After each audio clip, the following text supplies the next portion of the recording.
Shoo! Not anymore. Hit this thing and see how stiff it is. Whoa.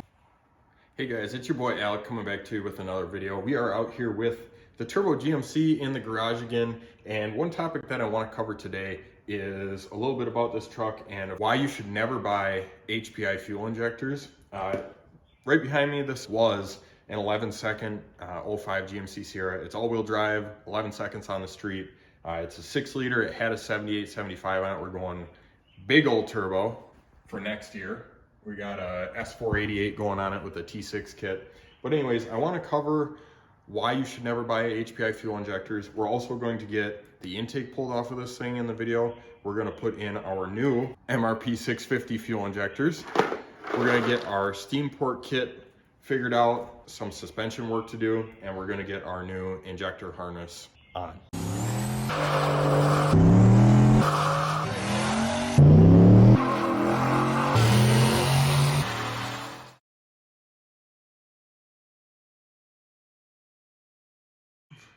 Alrighty, so I bought these about a year ago. They're a set of HPI injectors, and the main reason that I bought these was because I didn't want to convert the harness from the Multec stock fuel injector plugs to a different one. And so I was really looking for a set of Multec fuel injectors, and I did find these. I didn't know much about them. The price was appealing. I think I paid like $400 or $450 for them. These are a set of their 1200 cc injectors and 120 pound, I believe. And I didn't have a whole lot of issues with them right away. One of the things that I want to talk about having an issue though is when I sent this truck to get tuned. My tuner, really good tuner, Tyler Siper out of Dubuque, Iowa, he had a problem where he could not get these to close far enough. He was commanding it in HP tuners for them to close, and they would not close far enough, so the truck was super rich on pump gas. The good thing was this truck ended up spending most of its life on E85, and so that was good for me because these injectors did close far enough on E85. But it goes to show you, when you buy a cheaper injector, sometimes the tolerances don't work the way they're supposed to. And when you're on the thinner end of the tolerance, because we had pump gas and it doesn't require as much fuel flow, then I was running into issues where these flowed too much, even though they were only 120 pound injectors. So that's my first issue with them. Second issue, my tuner Tyler did a really good job of doing drivability on this thing. It drove amazing, but these injectors had an issue where they would affect my drivability, where I would start the truck, I'd go to put it in gear, and it would almost like die down a little bit. And at stoplights, I had a little bit of an issue with it dying down as well. So that's another disadvantage that I noticed with these, where we're not gonna have that with the MRP fuel injectors that we're putting in this thing now. And also, I've seen quite a few posts on the Facebook groups, I'll put them up here in the video next to me, but of people hydro locking their engines with these. And so when I called Kenny Manning at MRP Fuel Injection, and I told him straight up, I said, hey man, there's HPI fuel injectors in this truck right now. He said, you got Alibaba injectors in that thing, and you're lucky that it didn't blow up. So this is my PSA to everyone else that spend a little bit extra money. And actually, I'm gonna tell you that if you use code ALEC10 on MRP fuel injection, mistrustracing.com, you get 10% off. So that makes your injectors even more affordable. A set of 1050s, which would flow about as much as these, a set of 1050s from MRP is only like $150 or $200 more than a set of HPIs. Just spend the money. It's a good idea to do it, and don't hydrolock your engine the first time you try and start it. So I will also show you that I did reach out to HPI injectors about them not closing far enough. And I said, hey, I got a really good tuner. He's having issues with these not closing far enough. My truck's really rich on pump gas. And they said, get a new tuner. That was their response to my issues I was having with their product. So no support for these, just get a new tuner, it's your problem. So that's another reason not to support these guys. So we're gonna take these 120 pounders, we're gonna toss them in the trash basically, because we're not gonna run them. And so we'll get to the rest of the video where we're gonna install the new injectors, work on the knock sensors, work on the suspension, work on the steam port kit. Let's get right to it. As you saw last weekend, we did a compression test on the truck. Everything's looking good there. We got our new big ol' S488 behind us. We got that unboxed, and we're out here in the shop again today to start on tearing apart the intake on this thing. And you might ask yourself, well, why are we tearing apart the intake? I thought we were just doing turbo swap. We're gonna pull the intake off of it today and get it ready for our MRP fuel injectors to come in. And then also my knock sensors right now aren't working because when my engine builder painted the block on this thing, he painted the knock sensor pedestals and they're not able to ground through the block right now. So we need to get the paint cleaned up on the knock sensors so that they're functioning again, so that we actually have working knock sensors. We did run this thing all of last year on EA5 without knock sensors, just because my tuner didn't put too much timing into it. He knew what he could put into it and it was still really safe and it worked just fine. So do you need knock sensors? No. Do I want knock sensors? Yes. So that's enough talking for now. Let's dive right into this thing. I got to get the intake cover off and start tearing apart all the vacuum distribution and all that stuff, and we will get the intake out, set it on the bench, and start getting the injectors off. I'm gonna do a little voiceover for this section, getting back to our roots, back when we were tearing this thing apart and doing the restoration on it. Here we are getting started with removing the vacuum block and all the boost control that's on top of the engine, and also getting its wiring harness pushed off to the side.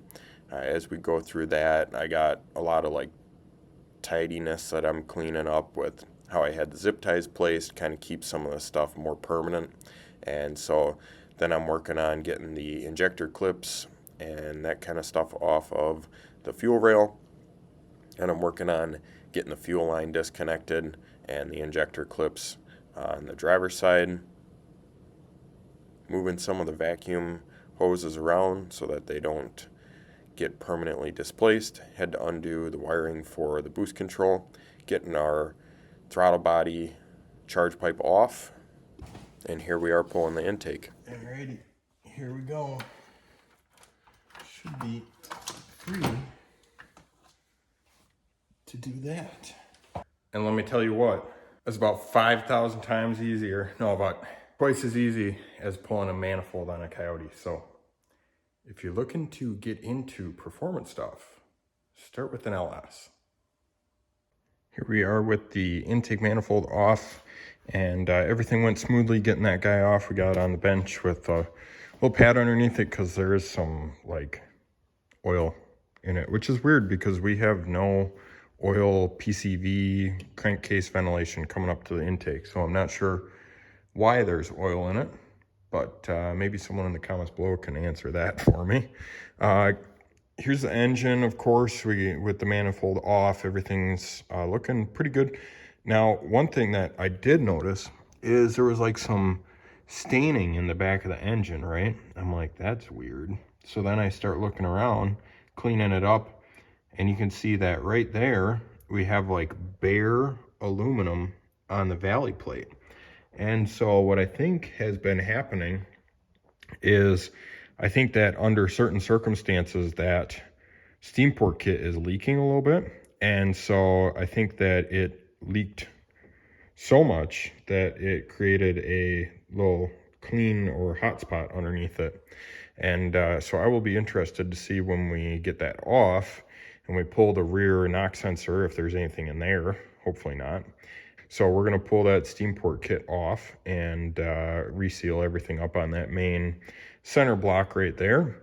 And then we'll pull our knock sensors and get the mounting surfaces cleaned up so that we can have knock sensors again. Little status update, we got all the steam port stuff off and we got our knock sensors out. They're all dry, so that's good. Just as I expected though, I don't think they're making a good connection through the engine, through the ground, so that they actually work, because here's what the pedestal looks like, and it's all painted exactly what I was expecting. So when they're painted like that, I guarantee you they can't make a ground, and since there's only one single wire going to them, this is, of course, there's no ground. They ground through the body. So we need to get that cleaned up. Interestingly enough, when I put all of this together, there was a crap ton of sealant on the threads for this stuff. You can see a little bit in there, but we're missing like all the sealant around these guys. So I'm gonna reseal those up and clean up our stuff, clean up our pedestals for the knock sensors when we come back next time. And next time we come back, we will also have injectors for our intake. So then hopefully we can get all this buttoned back up and looking the way it should. And then we'll just be waiting on hot side to show up, bolt the turbo on, and get this thing tuned. So I will check back with you guys when we're here next, throwing the fuel injectors in this thing and getting those guys resealed. All right, we're out here for another day of working in the shop. We got my boy Dale. He's wearing his sunglasses inside because he's just that fucking cool, you know. What? Just that cool. So we're out here. We have our new MRP fuel injectors, which I don't know if I've showed you guys these yet, but these things are freaking trick looking. They got Kenny's logo on them, the MRP logo etched in, and they look sweet. So these are a set of 1650s. And just so you guys know, we got a 10% discount on all fuel injectors that MRP Fuel Injection makes. It's down in the description below, but it is ALEC 10. So if you want to save some money, hit up Kenny at MRP Fuel Injection. We got these adapters to go from our stock harness to our new connector. And actually, I am going to chop the stock connector off of there, and I'm going to chop it off in here, and we're going to hardwire these guys in because this truck will never ever use these factory injectors ever again. It's always going to have some form of aftermarket injector in it, which is going to use this plug right here. So we're going to do a little chopping and soldering and get this thing put together. And Dale's going to work on pulling the intake apart right now, expose our fuel rail and injectors so that we can get our new injectors in. So we'll get working on that, make some progress, check in with you a little bit. Dang, boys and girls, look at that. Shoo! Them babies look good compared to the China injectors that were on it before. Those things are sweet. And hopefully now we can run pump gas and this thing actually is not like 10.0 to 1 way freaking rich with the old ones that wouldn't close far enough. So these are bigger and they should work better. We got our badass fuel injectors in the intake here. We got all of our factory ends, which means, drum roll please. We got all of our new connectors on the end of our harness so that we don't have hopefully any failures with that.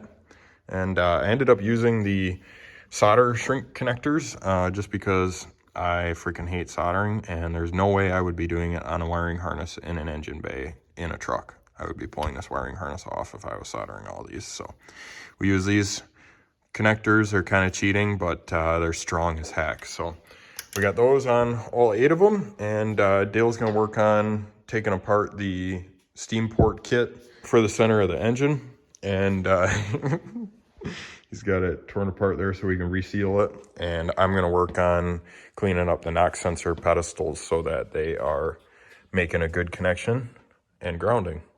What you been doing for workouts this week? Mainly just arms. Just arms. Fuck. I gave this to Dale. I said, hey, can you reseal these fittings? And he got 3 of them done. They look great. He's got a little extra, you know, schmagma on the outside of it. And gets to the 4th one. No bueno. She's snapped right off. Clean break, brother. So we're gonna have to order one of those. I was a little hopeful that we were gonna put the intake on today, but Not anymore. nope. We're gonna need to go on eBay and get our steam port kit. It's not a big deal because it's not permanently attached to the truck. It's not like it's hard to fix. It's just we gotta wait for parts. So got this all taken care of. Got our knock sensor pedestals clean. We're gonna throw our knock sensors back in. This is a Dorman harness that I used, and I don't know if this is part of our issue, but I do have a AC Delco harness for it that I'm going to put in instead of the Dorman harness. I did test these knock sensors before I put them in, so I know that they're good. And so we're going to work on keeping some progress, even though my boy Dale... My bad. My boy Dale tries to set us 3 steps back, you know, whenever he can, but no, it's no big deal. This is the first thing that Dale's actually broken with all the wrenching that he's done out here. So yeah, just throw it in the scrap pile. It'll be all right. Using one of these tiny little Harbor Freight Dremel guys with the little wire wheel on the end of it. You can see we got this one all cleaned up. This is what it looked like before with the paint all over it. And so this guy should make a much better grounding contact. Get our sensors working. All right, we're trying out an old racer trick here. This is something I pulled out of the back of my freaking left pocket. I have air shocks for the GMC, and you're gonna be like, why do you have air shocks instead of like all the great suspension that they make for these things nowadays? First of all, cost. Second of all, I'm on a YouTube budget. Third, I have 2 race trucks. I can't just drop every pretty penny that's out there. So I got some air shocks because I want to try it out. It was like 60 bucks for shocks. And I just want to see if we can get the back of this stiff enough that it plants and goes with air shocks, just because I'm curious. So we're trying to keep this truck fairly stock suspension until we can go crazy with coilovers. And I got a lot of other things that I want to buy before I spend $2 grand on coilovers for this thing. So we got some air shocks. We're going to give it a shot. We're going to see if we can get a little lift with them and then good compression and see if they will work well on the truck. All right, so for one thing, is anybody ever used $60 shocks on anything before? I don't know. Because $60 Hey, is kind of too good to be true. Let me tell you something though. Last year, it was on a set of KYBs and it still ran a 0-60 in under 3 seconds. So they're like $20 shocks. So we're upgrading here. Upgrades. All right, I like it. Anyways, so I picked up these air shocks. So for a truck that has a 3.5, essentially a 3.5 lowering kit like this one does. So the deal on the air shock, I went on Monroe's website and I checked through all their shocks that they make. And I found this Monroe shock. It's the MA768, made in the USA. Oh yeah, brother. Oh yeah, brother! 16 inches. So what I'm hoping is that we actually get a little bit of lift out of it with these things aired up, just because it's a little bit close in the back. And then, like I said, hoping to get some stiffness out of it. And so we got 3 7/16 washers in between the shock and the mount over here. And then the top fits perfect without any spacers. And then we got 12 millimeter hardware because it has a 12 millimeter bushing in it instead of the 14 millimeter from the factory. So this one's all mounted up. We're gonna get the other one mounted up and then we'll run the airlines and set it down on the ground, see what it looks like. Alrighty guys, so here we are with the bags, the shocks completely empty. What were we at? What, 3 inches? 3 inches. And so now we're gonna put 110 PSI on this thing. It can go up to 150 and you'll see the difference in the wheel gap here. So Dale's gonna hit this thing. We just put 100, it's got 116, but we said at 120, it comes down a little bit. So hit this thing and see how stiff it is. Oh. Oh. That is awesome.